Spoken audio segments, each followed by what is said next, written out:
नमस्कार दोस्तों, कैसे हैं आप लोग। Lightning strikes, in lightning strikes की वजह से जो डेथ हो रही है वो अक्सर कर न्यूज में रहती हैं। रिसेंटली हुआ क्या है कि 11 जुलाई 2021 को पूरे देश में जो भी लाइटनिंग स्ट्राइक्स हुई उसकी वजह से 70 लोगों की जानें गई हैं। ओवरऑल अभी सेकेंड एनुअल लाइटनिंग रिपोर्ट जारी की गई थी और इस रिपोर्ट में पता चला, इस बात के स्टैटिस्टिक्स निकल के आए कि भाई अलग अलग स्टेट्स में लाइटनिंग की वजह से कितनी लोगों की जान गई है। और बहुत से स्टेट्स इससे अफेक्टेड है, उत्तर प्रदेश, बिहार, यूपी, ऑलमोस्ट सारे ही स्टेट्स में लाइटनिंग स्ट्राइक्स की वजह से जो जाने जाती हैं उसके नंबर्स अच्छे खासे हैं। और खासकर अभी तो मानसून का सीजन चल रहा है, तो मानसून के सीजन में ज्यादा बारिश और लाइटनिंग स्ट्राइक्स जैसी चीजें अक्सर कर होती रहती हैं। मैं आपको एक बार बता दूं, जो नेचर के फोर्सेस हैं, नेचर के फोर्सेस की वजह से जो जान जाती है उसमें सबसे ऊपर आपका लाइटनिंग है। नेचर की फोर्सेस मतलब लैंडस्लाइड्स हो गया, आपके वोल्केनोज हो गए, अर्थक्वेक्स हो गए। तो इस प्रकार के फैक्टर्स की वजह से जब भी कोई जान जाती है, आप कह सकते हो कि that is life lost due to a natural disaster. ठीक है, forces of nature, basically to be precise forces of nature. और फोर्सेज ऑफ नेचर में जब जान जाती है तो उसमें लाइटनिंग सबसे ज्यादा इंपॉर्टेंट है, सबसे ज्यादा मेजर रीजन है। और खासकर ये लाइटनिंग स्ट्राइक तब ज्यादा डेंजरस हो जाती है जब लाइटनिंग स्ट्राइक आए और पर्टिकुलर पर्सन एक ट्री के नीचे खड़ा हो। इसके बारे में मैं आपको कुछ और स्टैटिस्टिक्स बताता हूं। पिछले कुछ साल का अगर आप डाटा उठा के देखोगे तो आपको जनरल ट्रेंड ये नजर आएगा कि lightning is the largest cause of death due to, आप कह सकते हो, नेचर्स फ्यूरी। तो नेचर्स फ्यूरी में क्या क्या चीजें आती हैं? तो नेचर्स फ्यूरी में आपका लाइटनिंग आएगी, फ्लड्स आ जाएंगे, ठीक है, फिर हीट स्ट्रोक, ये भी इसमें आता है, exposure to cold, avalanche, earthquake, epidemics, forest fire, इन सब में जान जाती हैं। एक्चुअली में यहाँ कोरोना वायरस को नहीं इंक्लूड किया जा रहा, ऑब्वियसली बात, अब कोरोना वायरस से कंपैरिजन करने लगोगे तो हर चीज कम दिखने लगेगी। But overall floods, lightning, earthquake, avalanches, heat stroke, cold stroke, इन सब चीजों से कंपेयर करो तो आपको लाइटनिंग सबसे डेंजरस नजर आएगी। लाइटनिंग की अगर बात करें तो ये ह्यूज स्पार्क ऑफ इलेक्ट्रिसिटी होती है, जो कि आप देख सकते हो कि क्लाउड्स, एयर और ग्राउंड के इंटर सेक्शन पे बनती है। आप कह सकते हो कि तीन प्रकार की लाइटनिंग है। एक तो इंटर क्लाउड लाइटनिंग है, एक इंट्रा क्लाउड लाइटनिंग है, एक क्लाउड टू ग्राउंड लाइटनिंग है। इंटर क्लाउड मतलब एक क्लाउड के अंदर ही लाइटनिंग जब डेवलप करती है। इंट्रा क्लाउड मतलब जो दो अलग अलग पार्सल्स हैं क्लाउड के, उनके बीच में जब लाइट आ जाए। और एक होता है क्लाउड टू ग्राउंड, जब एक इलेक्ट्रिक चार्ज क्लाउड और ग्राउंड के बीच बनता है, जिसके चलते वो जो इलेक्ट्रिकल रे है, वो जो इलेक्ट्रिकल बीम है, वो अर्थ तक पहुंच जाती है, उसको आप बोलते हो cloud to ground lightning strike. और ये जो cloud to ground lightning strike है, this is the biggest reason for killing humans. और सबसे डेंजरस चीजें तब हो जाती हैं जब ये लाइटनिंग स्ट्राइक हुई, एक पेड़ वहां पे और पेड़ के नीचे एक इंसान खड़ा हुआ है। देखिए होता क्या है कि जो पेड़ की पत्तियां होती हैं, ओवरऑल पेड़ की जो स्टेम्स होती हैं, उनमें मॉइस्चर होता है।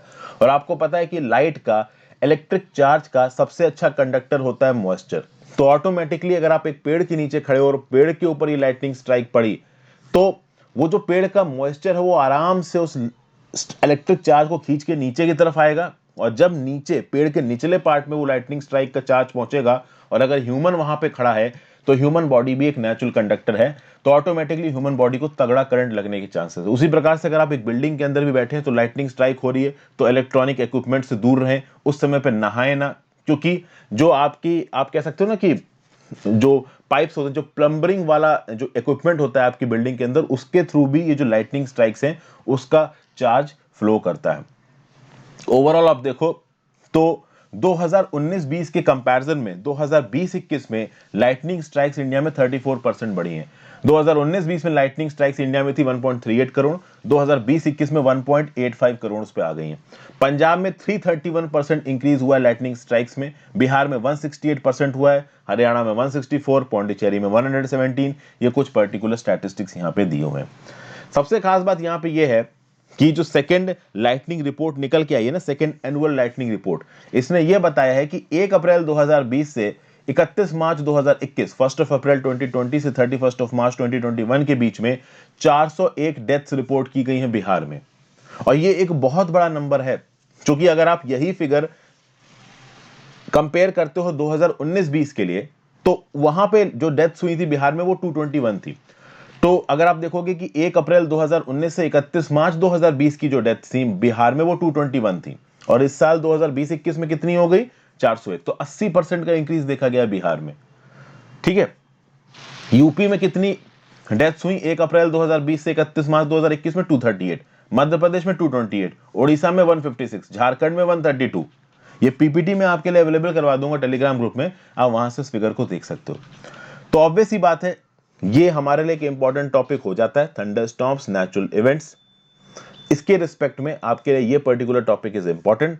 लाइटनिंग स्ट्राइक्स की वजह से जितनी जाने जा रही है उसके कुछ स्टैटिस्टिक्स आपको पता होना चाहिए। सेकेंड एनुअल लाइटनिंग रिपोर्ट में क्या डाटा दिया गया वो तो आपको इस पीपीटी में प्रोवाइड किया ही गया है, ठीक है। और आपकी जनरल जानकारी के लिए भी जरूरी है कि अगर आप कहीं ओपन में खड़े हुए हैं, ठीक है ना, अब जैसे थंडरस्टॉर्म हो रहा है तो बेटर ये रहेगा कि आप घर के अंदर हो, ज्यादा ओपन में ना रहो, और ट्री के नीचे तो बिल्कुल ही मत रहो, क्योंकि ट्री के नीचे रही तो you are inviting danger. Okay, lightning strike is very dangerous. कुछ पर्टिकुलर फिगर्स दिए हुए हैं बिहार के रिस्पेक्ट में, यूपी, मध्य प्रदेश, उड़ीसा, झारखंड, इनका हल्का फुल्का डाटा याद रखना, और एक पर्टिकुलर ट्रेंड को याद रखना कि जो नेचुरल डिजास्टर्स की वजह से, lightning, floods, heat stroke, cold stroke की वजह से डेथ होती है, उसमें सबसे ज्यादा रिस्पॉन्सिबल कौन है डेथ के लिए? लाइटनिंग रिस्पॉन्सिबल है। तो आई होप कुछ स्पेसिफिक फैक्ट्स आपको इस टॉपिक से रिलेटेड मिल गए। Thank you for watching friends, have a great day, good bye. Disaster management में चीज आपको काम आएगी।